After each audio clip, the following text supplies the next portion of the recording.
focused and still waking up. It's a, oh, good morning, good morning, good morning. Sorry I missed you, Crack Miser. It's a, you know, kind of nerdy kind of morning.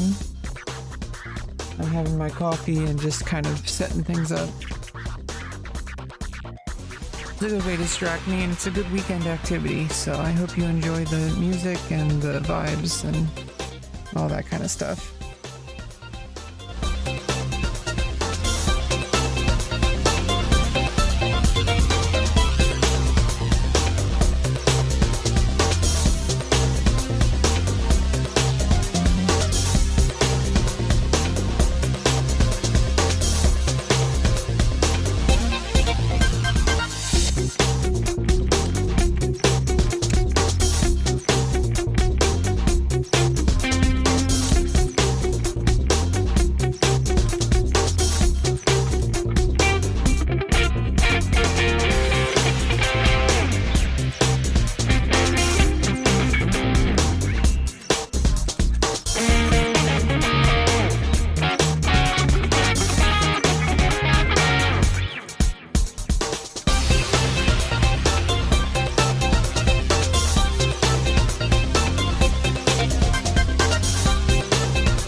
Well, at least we know it compiles. And we can, examine the code and stuff to see how it all works. And then we can, we have the full tutorial to go through. But, I can also just look at stuff.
built.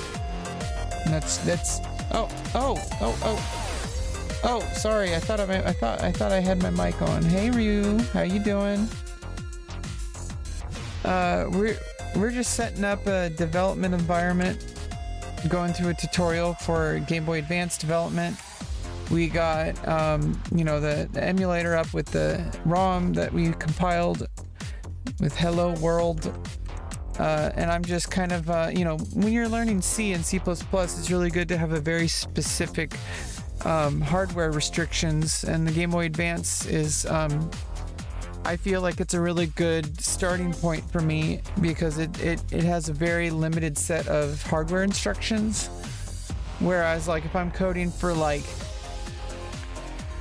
you know, like, using, like Unreal Engine or something like that, like, there's just so much stuff to learn. Like, an insane amount of stuff. Whereas with Game Boy Advance, it's, like, a very limited amount of stuff. And so that means, like, you know, I could work within that restriction. And as we know, Game Boy Advance is pretty powerful. I think I can, you know, if you want to, you know, I might be able to get some of my ideas across in ways that my other creative outlets can't really do, like making a video game, you know, making some homebrew Game Boy Advance games can be a really good kind of sandbox for exploring, you know, my creative ideas. You know, maybe make some fun video games. The idea that I had from yesterday's stream was like a kind of Mario clone called Stario, and there's like a copyright goblin. That's like the idea I was thinking of in my head yesterday when I was like going to bed.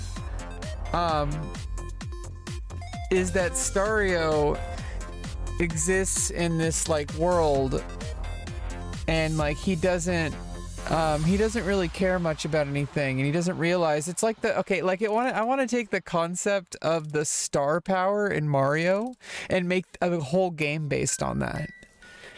That you're constantly star mode, and the whole game is trying to avoid things and destroy other things. Like, so it's like this game where you're basically you know, you're in this world and everything is kind of just you know, all fun and games, but then I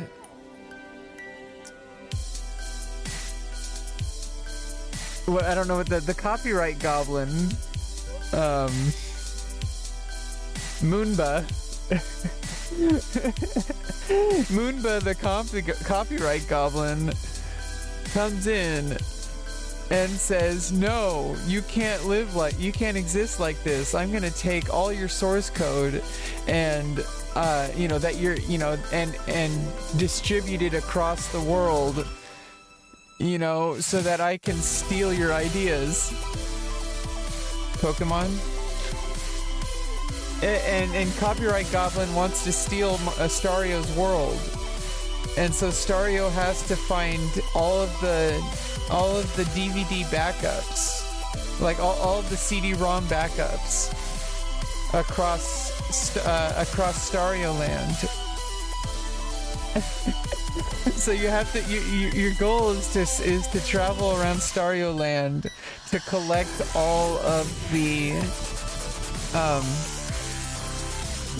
to collect all of the CD-ROMs, so that you can back up your database. And it's gonna be like I don't know, it's gonna be like Mario, but it's gonna be more of like a Metroidvania, I think. So it's like a Metroidvania in like Mario style, but it's like star power because you're Stario. Yeah, Unreal Engine is based on C++, but here's, you know, like what most people don't understand about C++ is that C++ is a generic language, and you don't use raw C++. You use libraries. Oh, that's the plugin I need. I need to be able to jump to headers,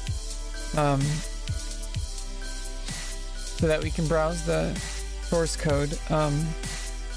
Vim jump to C++ header files. Plugin. Vim go to header. Okay.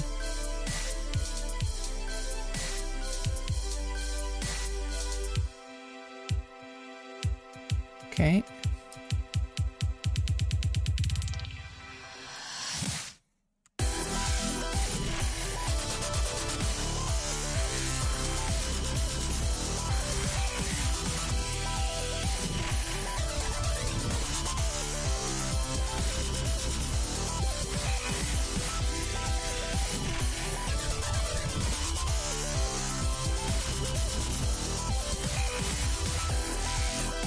Oh.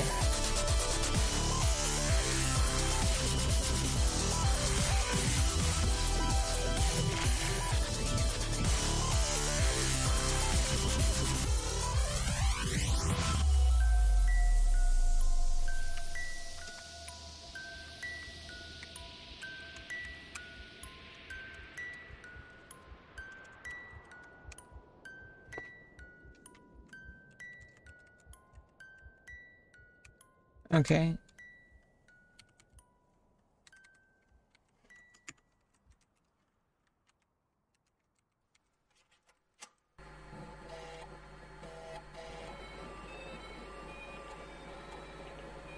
Oh God.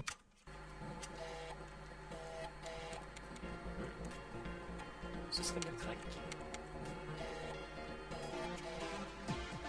Ouais, c'est le jeu. Alors c'est parti pour Lotus Challenge 2003.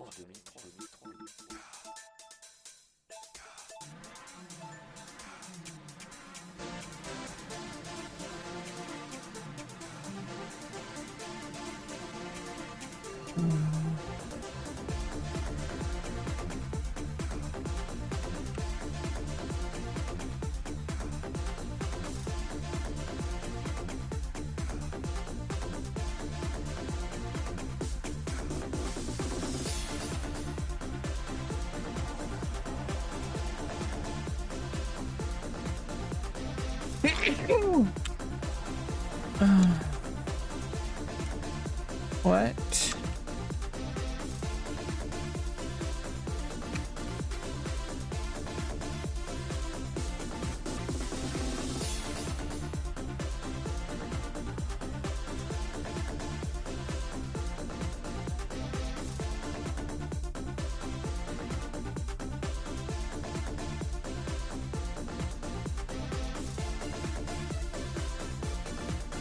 Okay, I'll just...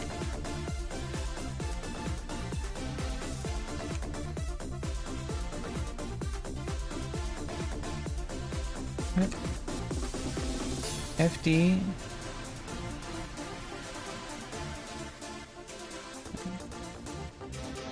Oh.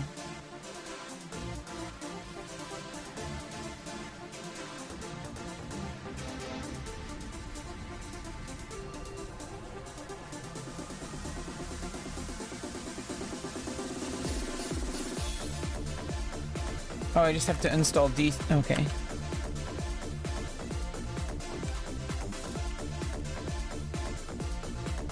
You'll get a brain lag. Too late for you to... It's never too late to learn anything.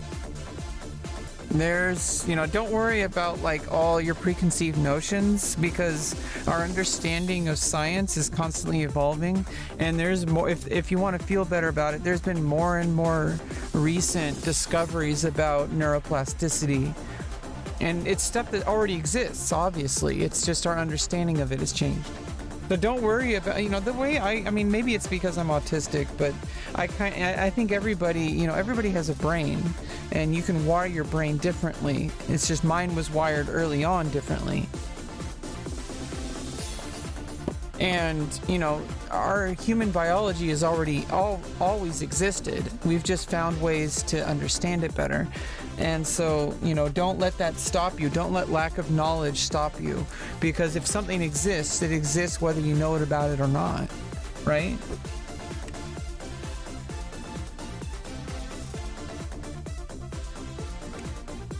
I'm gonna have a look. What package is it in?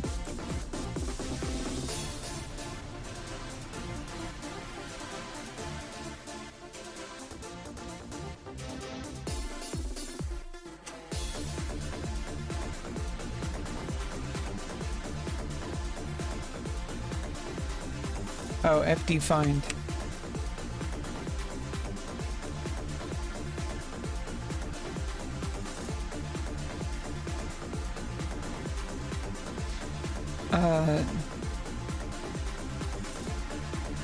How come?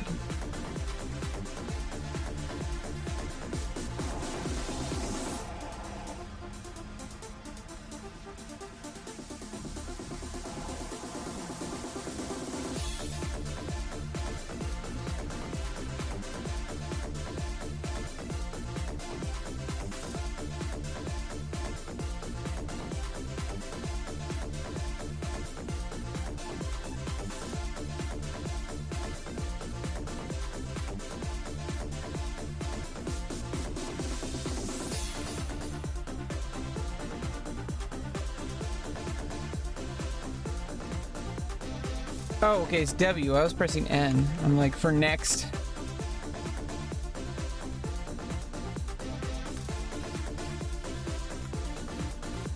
Couldn't find.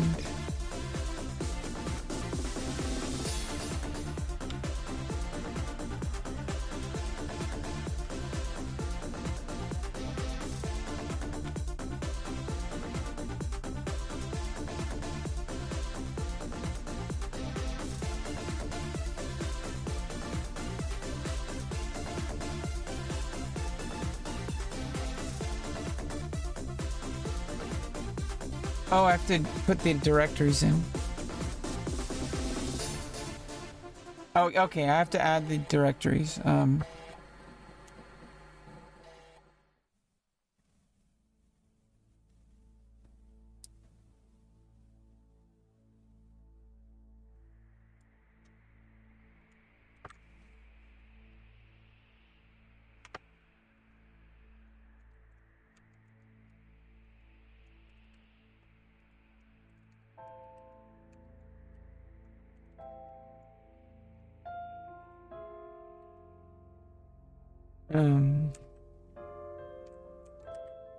And then I also need opt.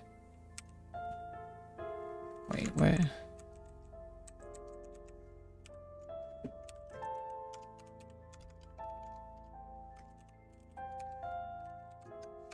Opt dev kit pro, I think. The GBA. And lib conc.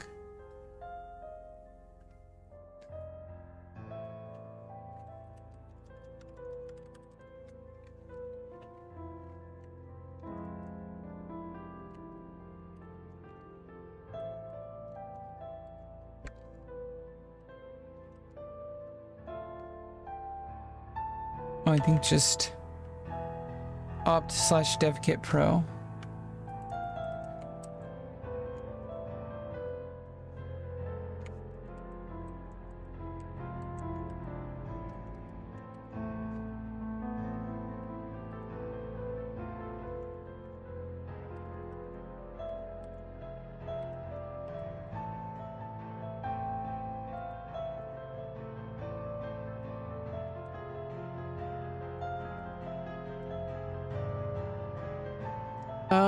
Yeah, I'm on a virtual machine.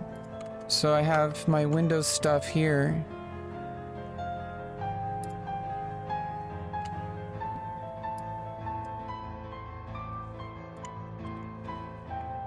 You know, I have Windows running on top, you know, my base machine. And then I have an Oracle virtual machine. Or VirtualBox, yeah. I have also a Windows XP for PlayStation development. And I was doing Linux from scratch on a Gen 2 live. To make my own Linux from scratch from the... But, you know, using Linux Mint for general development. Because Linux Mint is generally what I'm... It's generally, like, pretty straightforward to use. It's not super... It's in between Gen 2 and Arch, basically. And it's not so, like, Ubuntu, it has too many rolling releases. Linux Mint is a lot more stable than Ubuntu. But it's based on Ubuntu. It's just a simpler, more long-term support one.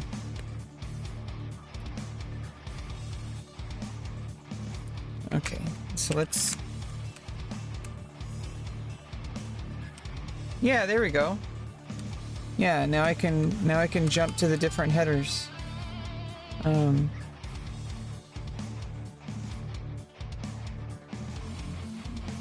Now if I forgot how to go to the previous file in the Vim, go to previous buffer. Control caret or control 6.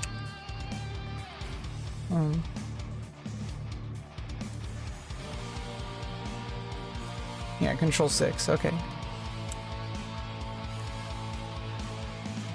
I could make it open in a new tab.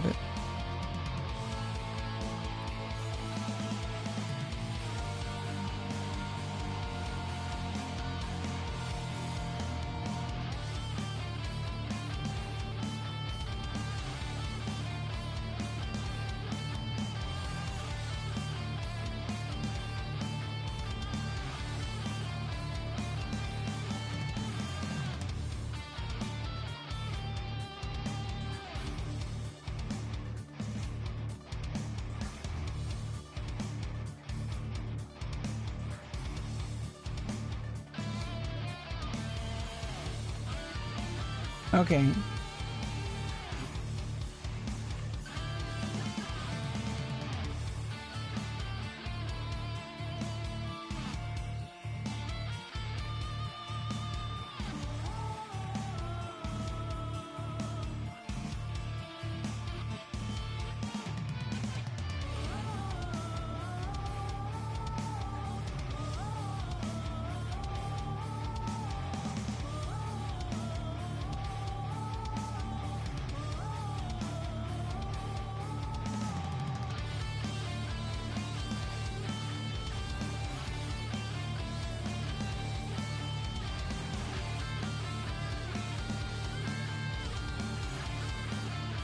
Hey, now I forgot how to switch between Vim. Switch between tabs. Alt and 1, 2, 3. Okay. Or control page up. Alt. Okay, control and page up, page down, or alt 1, 2, 3. What?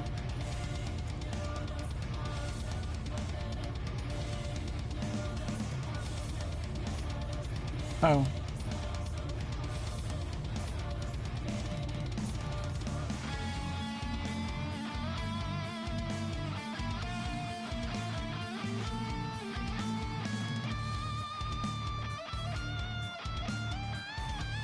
Okay, yeah, control just works. I think I have a plugin that does tabs.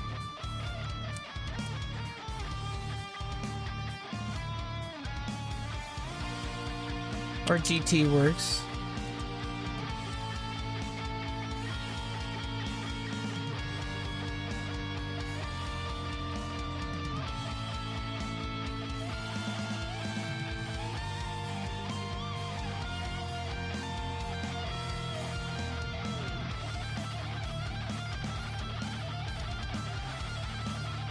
Okay, you press the number, then GT. Okay, so if I want to go to 2 GT, what? 2 GT. There we go. 1 GT.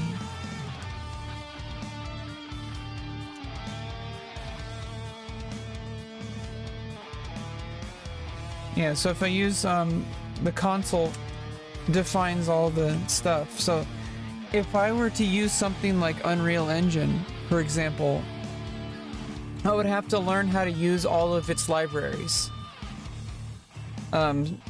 Or for example, if I want to make a game or something, let's say,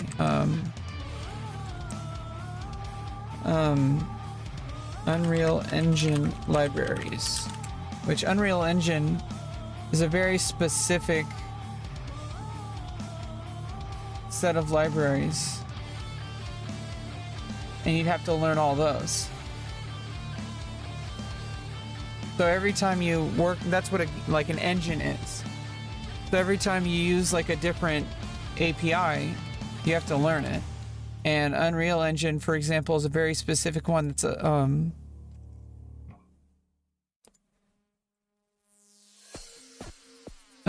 use Vulkan. So you'd have to learn Vulkan.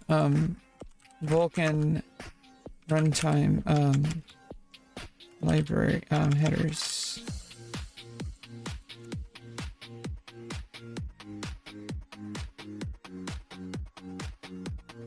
But you'd also have to know how to use the engine. So Unreal Engine API doc.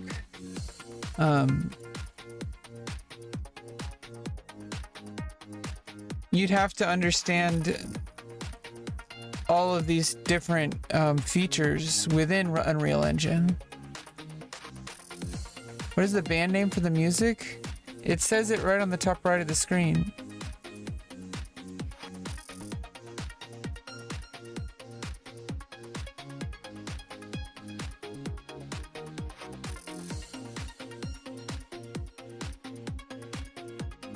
For example, like you want to use a mesh editor for all the skeleton objects or whatever.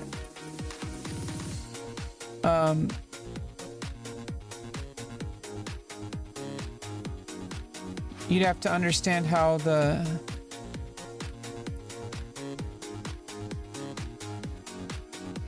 header file works.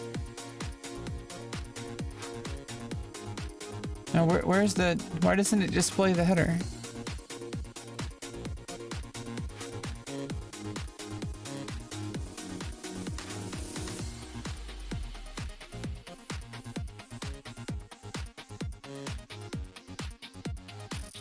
Yeah, so there's like a whole bunch of C++, there's a whole bunch of like Blueprint, there's a whole bunch of Python. You have to learn like Unreal Engine editor. You have to learn how to use this very specific editor for Unreal Engine, which I believe, let's see. Yeah, it's only on Windows, first of all. You need an Epic Games launcher. You need to install and launch the Unreal Engine. I think you also need to get like a special license that you have to buy. Yeah, it's free to use for creating linear content and for custom internal projects. Also free in many cases for game development. 5% royalty only kicks in if and when your title earns over 1 million. Okay, so, you know, it's pretty decent for most people. But that's such a steep learning. You have to learn so many things. If you're a beginner at game programming, forget about it. Like, this is not the place to start. Places to start are stuff like what I'm doing with DevKit Pro and making like little Game Boy Advance programs.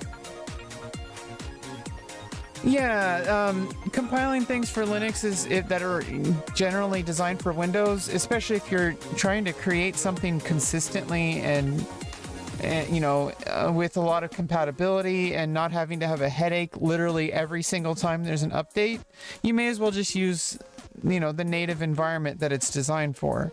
You know, I got Windows 10, so there's no reason for me to develop outside of that. And I could create a what's it called? There is something I installed. It's called oh god, it's not like VirtualBox, but it's a different. You can create a different dev environment within Windows that isolates everything. I don't even know. I mean, ideally, you want to be able to isolate your work environment from your general environment. I mean, if at all possible, have a single dedicated PC just for developing on that project. So every single project, you literally have a new set of hardware that's not even connected to the internet, that every time you need new sources, you download them into a like tarball or whatever on a different machine that's specifically designed for that environment on the other machine. You put it on a USB drive and then you copy it over manually and install it manually offline. No Ethernet connection, no Wi-Fi. Ideally, that's what your development environment should be. And you should be in a cage. What do they call that? Not a catheter cage. What is it called? The cage where like you can't get like the 5G, mind control waves.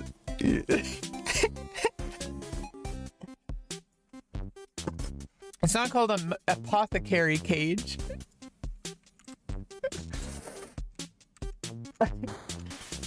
Cage for phone to prevent the mind control 5G waves.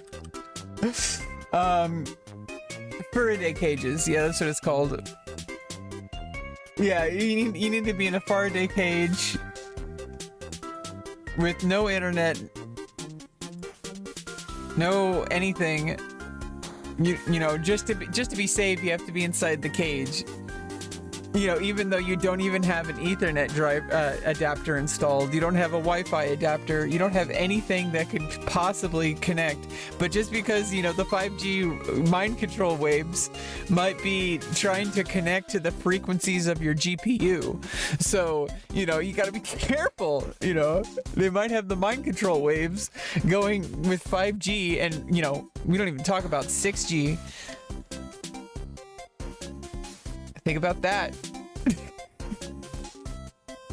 It could be tuned into the frequency of your GPU to hack your computer and ruin your game that you're developing. So, you have to use a Faraday cage just to make sure there's no 6G waves coming in.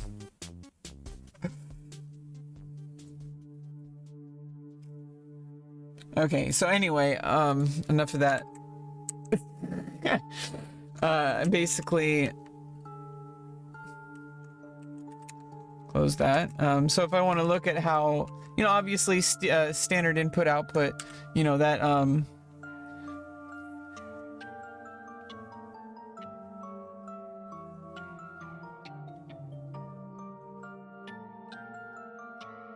yeah, it uses the different ones.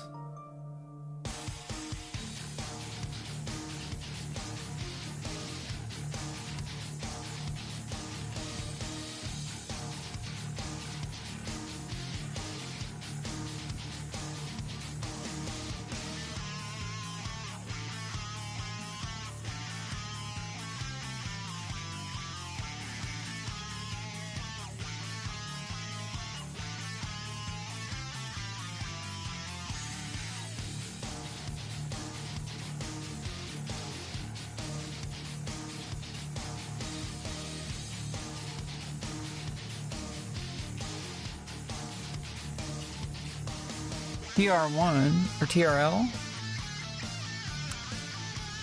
Oh, okay. It did find it.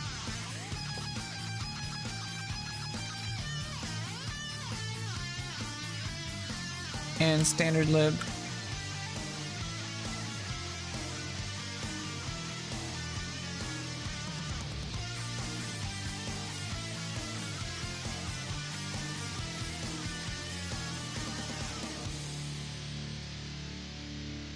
So I mean, there is this the standard library.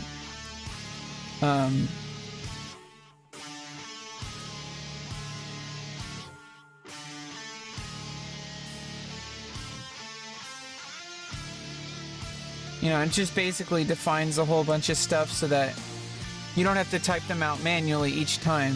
So that every time you want it, you invoke. It uses the C standard library, so every single time You know, even this one includes, see, this the C++ standard library. It includes a whole bunch of, you know, C libraries because, oh, can't find it.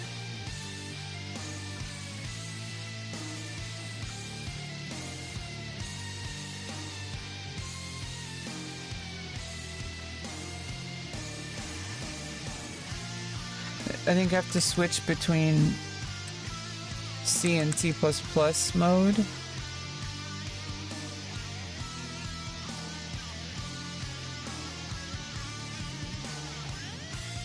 Okay, so to be able to switch between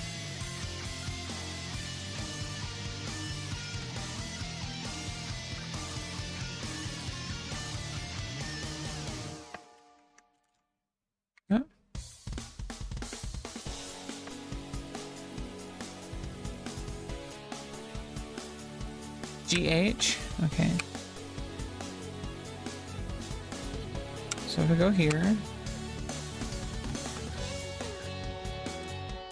and then if I go to the standard library, C standard library, here, and then if I want to look, okay, GH, can't switch from C standard library. C++.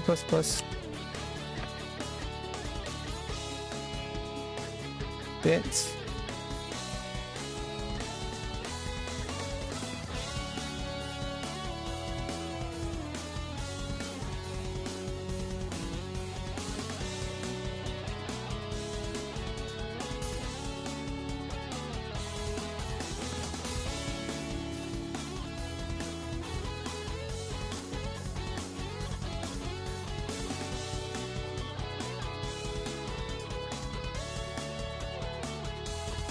Oh, I think I need to install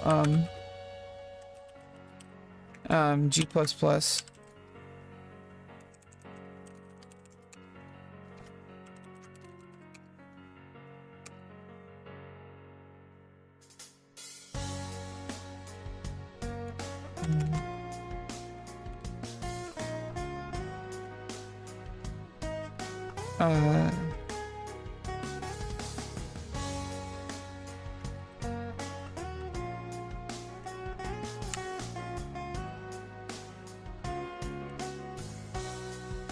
Yeah, and so now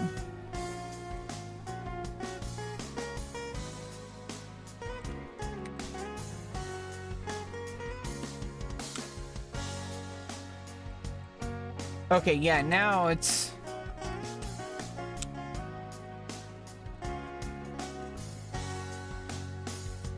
yeah, it should be using user include. Right.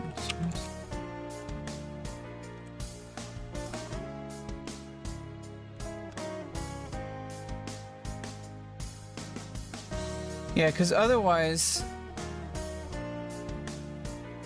how come it's not showing all of them? Because it should also be showing the modified ones. Yeah,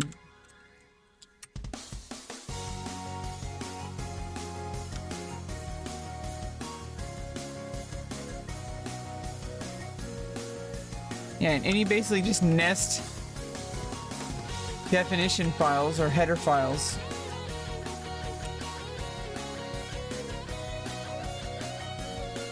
Like, until you get to the most basic.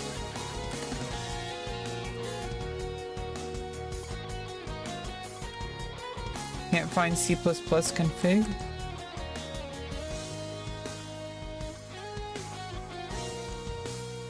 It's C++ config. Can't find.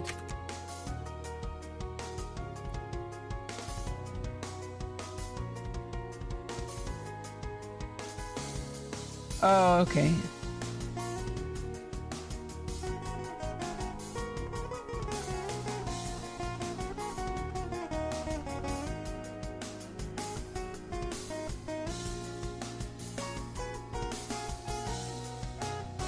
Do I also need to install? I thought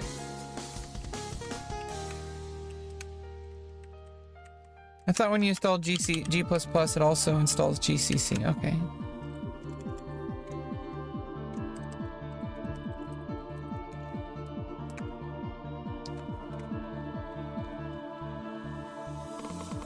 Have fun lurking, Ryu.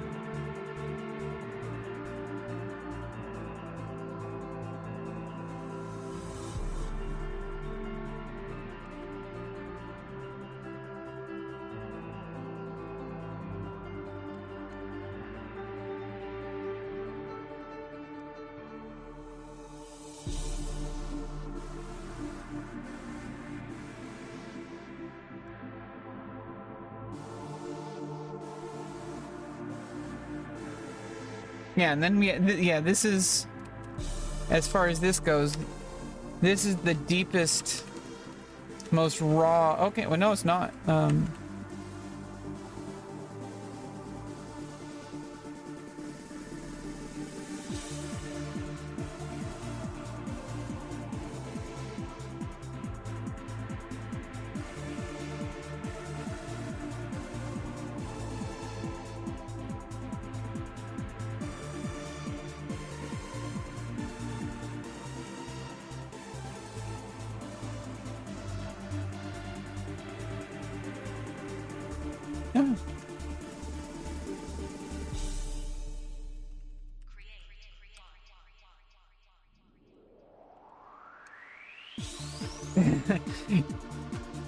Yeah, like it just goes deeper and deeper. Like this is basically like this stuff here, it's all like basically predefined macros. So if you use features H, like these are already defined for you. If you were starting from scratch, you would have to do this every single time that you typed C code. But these libraries already exist. So there's no reason to, you know, reinvent the wheel. It's in order to interact with hardware, there's certain standards, there's people who maintain these libraries so that you don't have to.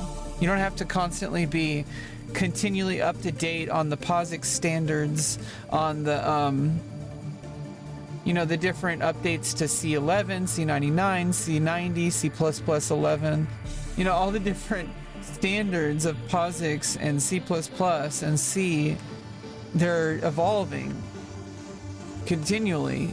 And so there's people who do that for you, and you could potentially do that, but you know, if you just want to work with them, you don't have to learn literally every single thing. You just need to know how to use it. You know, you don't have to know how it works to use it. Like, you know, you don't need to know how a car works to drive it. You know, that's kind of how C++ works. You don't have to know every single nut and bolt. It is fascinating and it helps you learn and understand it better, but you know, that's been my problem, is I kind of lack focus, you know, and that's where this Game Boy, and you know, this is where I'm coming back to.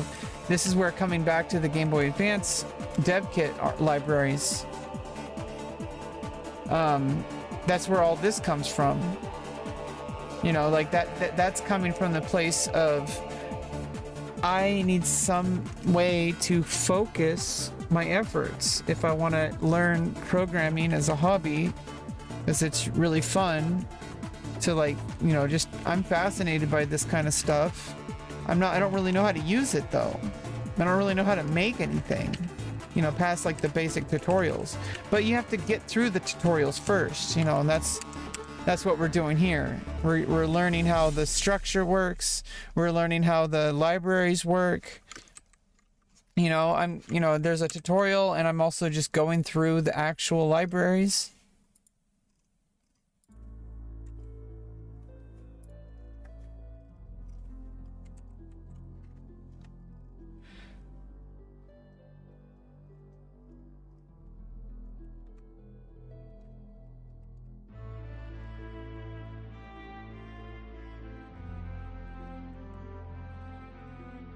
You know, like these are all the different system calls to interact with the hardware.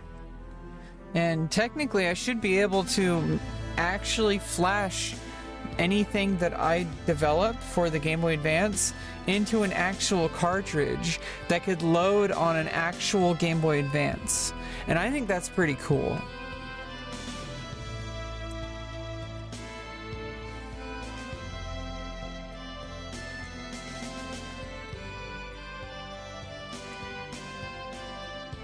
Yeah, you definitely don't really need to understand all of these. You know, I do need to understand how C and C++, like C++ is basically C, but it's a standard library of header files that are defined in a very specific, like standardized way. So you don't have to do everything from scratch. You know, but you can do stuff from scratch in C if you want to make something really efficient.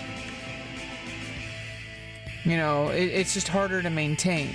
But if you have a very kind of more simple function that you want to hard code, basically, that doesn't really need to be modified too often, then and you're looking for performance, like let's say you're making a Mars rover that needs to absolutely have efficient hardware usage because it's going to be in outer space, like on Mars.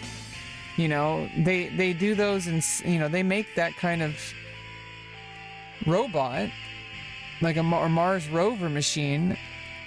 It is, you know, programmed using C and like assembly language, but you know, usually things are a mix between C and assembly. Like the Linux kernel, for example, is a mix of C and assembly. And then the C accesses the different assembly, like, depending on what's needed. It'll grab, depending on which hardware you're using. So it's like, that's the Linux kernel. Yeah, for a long time, C++, like in the 80s, was like really incompatible. Now, C++ is like, you know, everything's been kind of developed like really deeply. It is fascinating to like know like how things have changed and paying attention to like how, like, you know, the, you know, is specifically for GNU, and that's only counting GNU. That's not even looking at you know, the this, not Cygwin, whatever it's called, the Windows one. You know, the different operating system like kind of has different function calls, and so you have to have different libraries for different compilers. I think I need a, I got something in my eye. I don't think I washed all my makeup off last night.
Okay. And change to some Linux drivers. Yeah, I don't even care about other languages, honestly. Like, everybody uses different, like, there's this whole, like, language battle, and it's like, it depends on really what you're doing. Like, Rust is a very specific develop API, like a very specific API for very specific purpose. Like, what even is the primary purpose of Rust? Let's see. What is Rust language primarily designed for? Multi-paradigm general purpose programming language, performance, type safety, and concurrency. Memory safety. So it's good for system programming, embedded, and bare metal development. Bare metal? Writing extremely low-level code, such as operating system kernels. But it's just like C has been around longer, so it's going to have a lot more to it. There's really no I mean, just pick one, but like, honestly, just pick C++. Like, yeah, Firefox and Mozilla. Like, if you're going to be developing for Firefox, then yeah, you want to learn Rust. It depends on what you're working on. If you're starting a program from scratch, as in you're not going to be, you need to know which libraries that are going to be, before you even decide which programming language you're going to use. You don't just arbitrarily pick a language. You have to know, like, who am I working with? Like, what am I working with? If you're using like a project that's already written in a certain language, then you use that language. You don't design it from scratch. You know, but if you're starting completely from scratch, then you have to like ask yourself, like,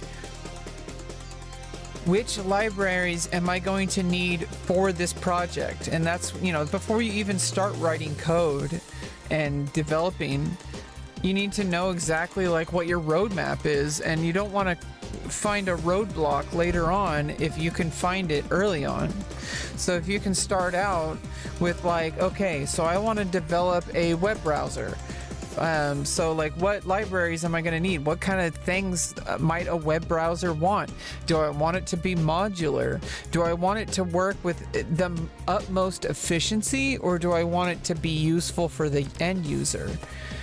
Because there might be a reason to build a web browser that's specifically designed for a very specific piece of hardware, and you want it to be as lightweight and as efficient as possible for the highest performance. And if that's the case, you might want to use a language that will maximize that. Whereas if you want to build a web browser that's really designed for the end user, that allows people to design their own plugins, it might need to use scripts such as Python so that people can, you know, or Lua to design plugins and stuff like that. So really, like, you don't really want to lock yourself in from the beginning. You kind of want to, you know, you kind of want to be able to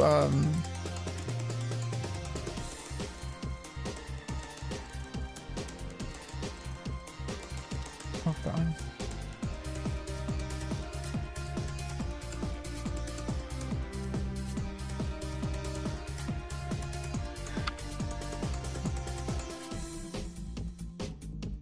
Just a second.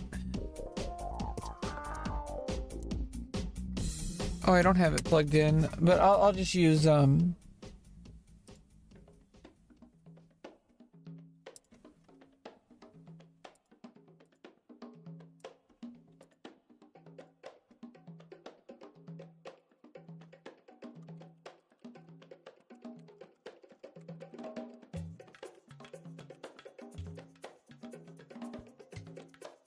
okay, so oops.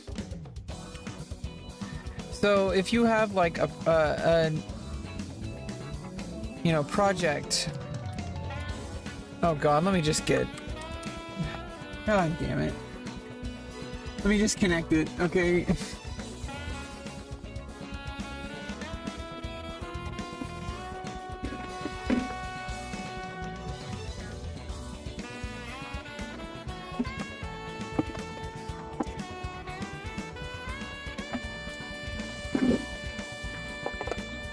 damn it.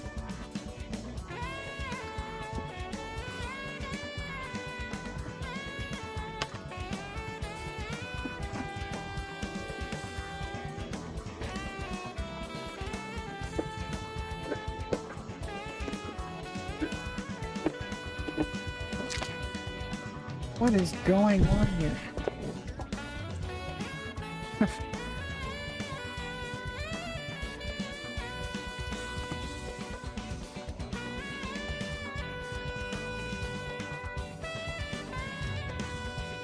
Okay, so if you have like a project and let's say it's like a web browser. Oh, then you need to like understand like intended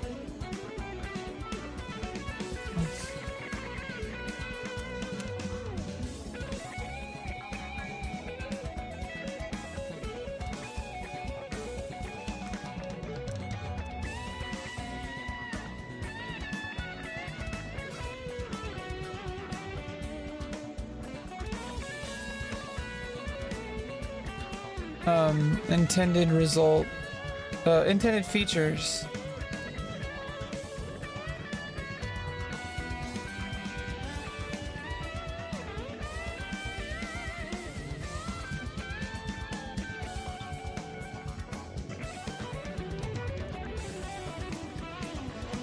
So you need to know like, okay, like browse.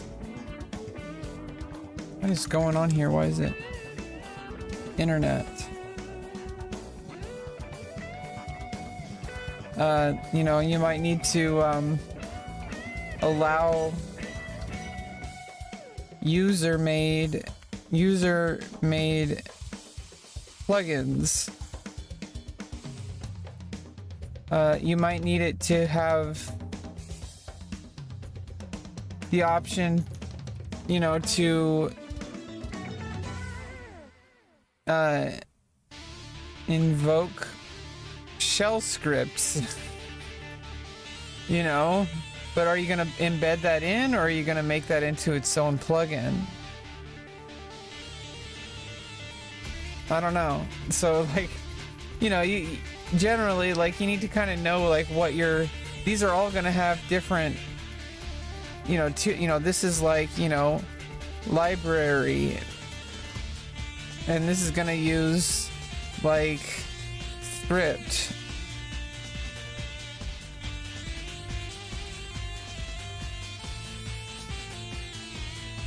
You know, so it's like you have to be able to connect these two together. So it's like, why not just use C++? Because it has very specific libraries designed to do that. But you could use Rust if you're developing for Firefox, because that's what they use. But, you know, if you're, you know, developing for Chrome, I believe Chrome is built, is Chrome browser built with?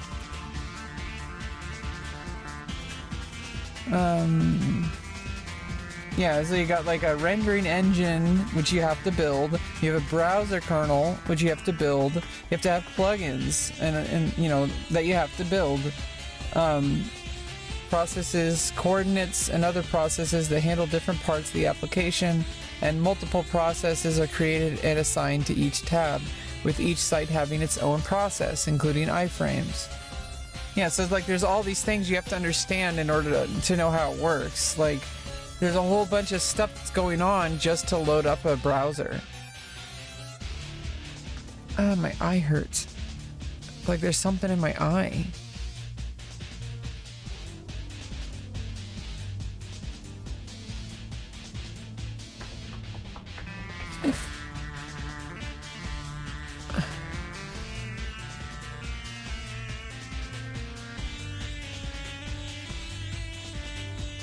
You know, this is like really advanced stuff, and you know, every single project is different.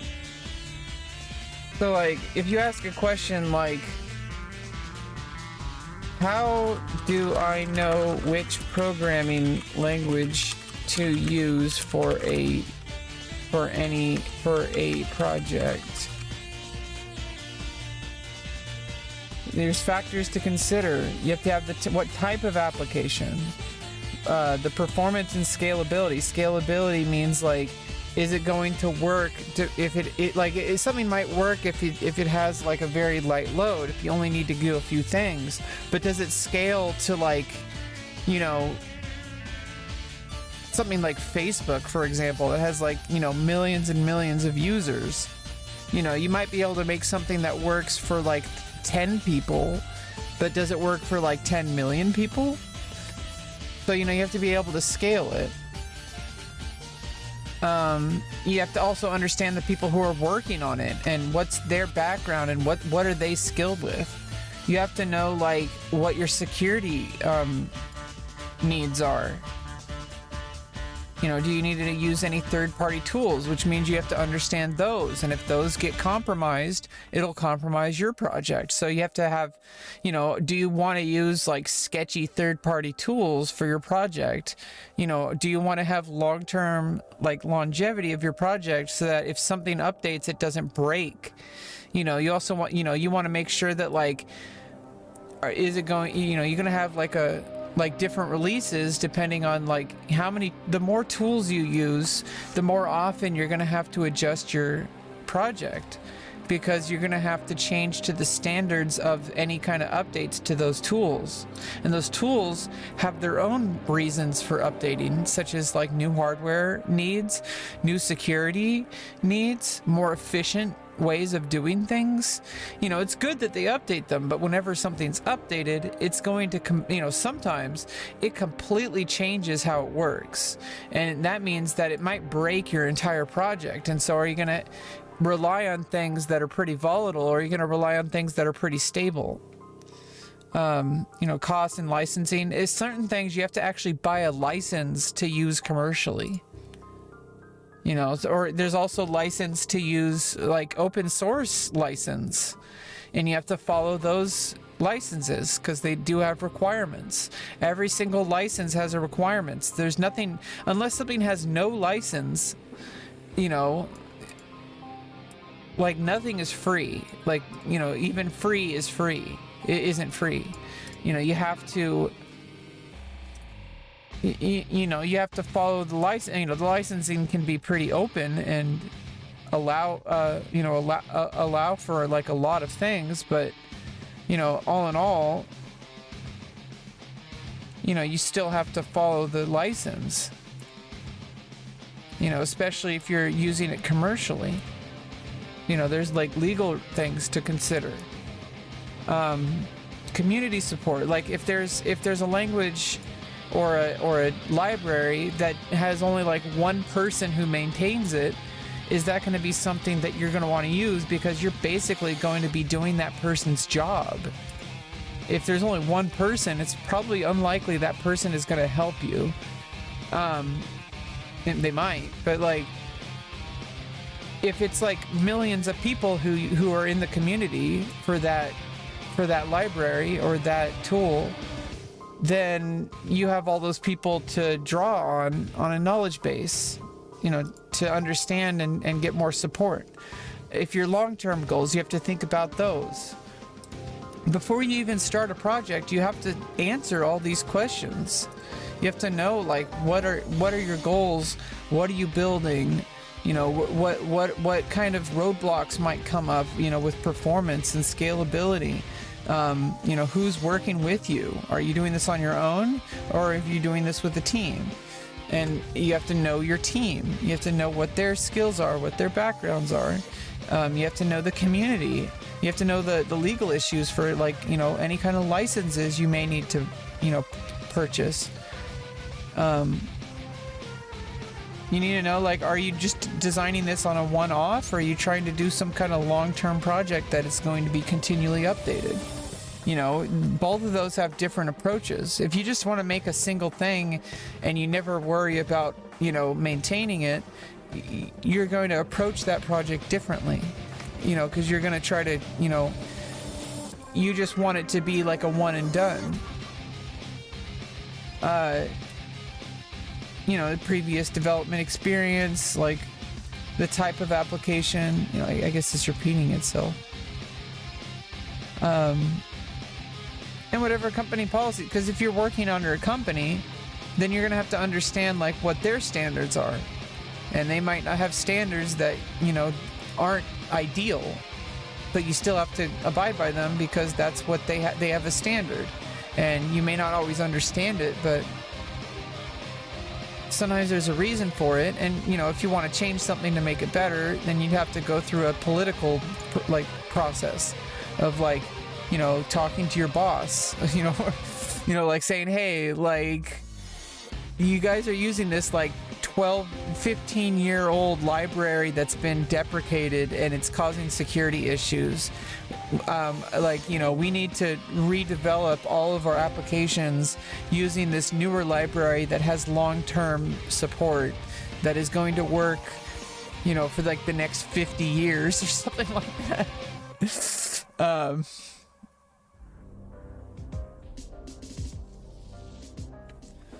So what are the main reasons to use C++ for a project? Performance and speed, versatility, large-scale projects. It's object-oriented and compiled. Compiled is generally much more efficient. It has more control for the hardware, like low-level control, and it's portable, so you know it works on multiple architectures. There's a huge community support, and apparently there's job opportunities. Efficiency and compatibility, like it's very compatible. Powerful and versatile language suitable for a wide range of projects.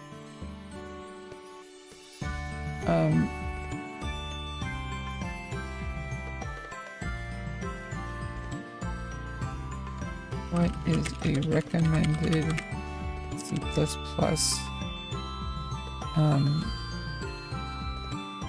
game engine for a beginner? Yeah, I mean, so Unreal Engine is actually like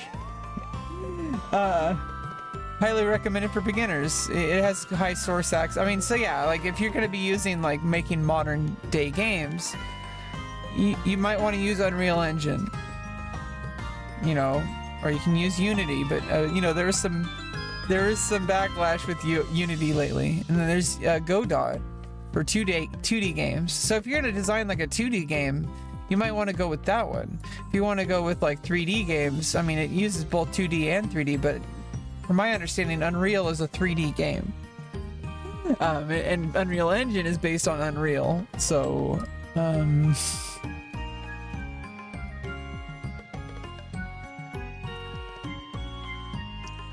you know, so if you like getting started with Unreal,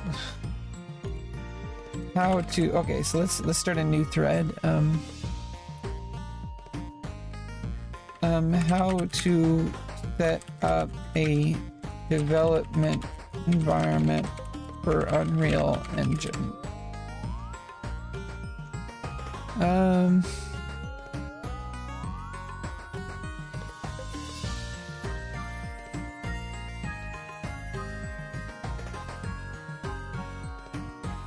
Yeah, so like if you really want to work on on Unreal Engine 5, for example,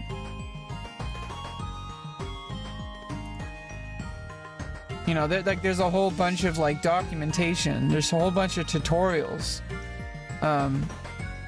People make their own tutorials, so it's like you can follow all these tutorials.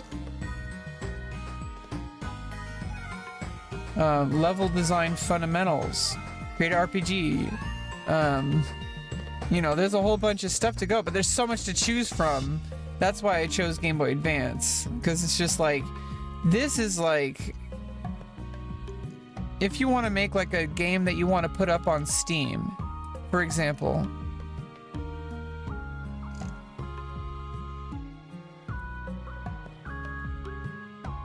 and here's like actual like official Epic Games tutorials, you know, so it's like that.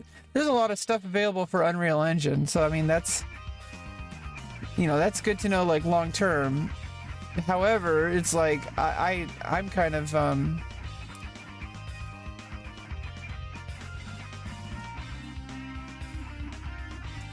I'm kind of set on doing what I'm doing with learning DevKit Pro for the Game Boy Advance, because I think that's like for my needs. I really like old school games, like Game Boy Advance games, and I would like to design my own game, you know, for fun. I would like to be able to know how to do that, you know, in case I really wanted to, you know, design. And it's like very limited hardware capabilities, which some people like. Yeah, if you want more performance, then that's not going to be that great. But if you really like want to restrict yourself to not having like this like giant open sea of possibilities, where it's like anything is possible, there's nothing holding you back, where are you going to even start? Whereas with if I'm working with the Game Boy Advance limitations of the hardware, it's going to you know, it's going to be very straightforward on what I can and can't do. So it's like it's going to help me limit what my expectations are, which gives me a lot more focus.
Yeah, just Google my name at Rebecca Lauren. It's fine.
Don't upset the demo. Don't upset the demo gods. Don't worry.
Okay, I've about had enough of this. I gotta go. I'll see you guys later. Okay, bye.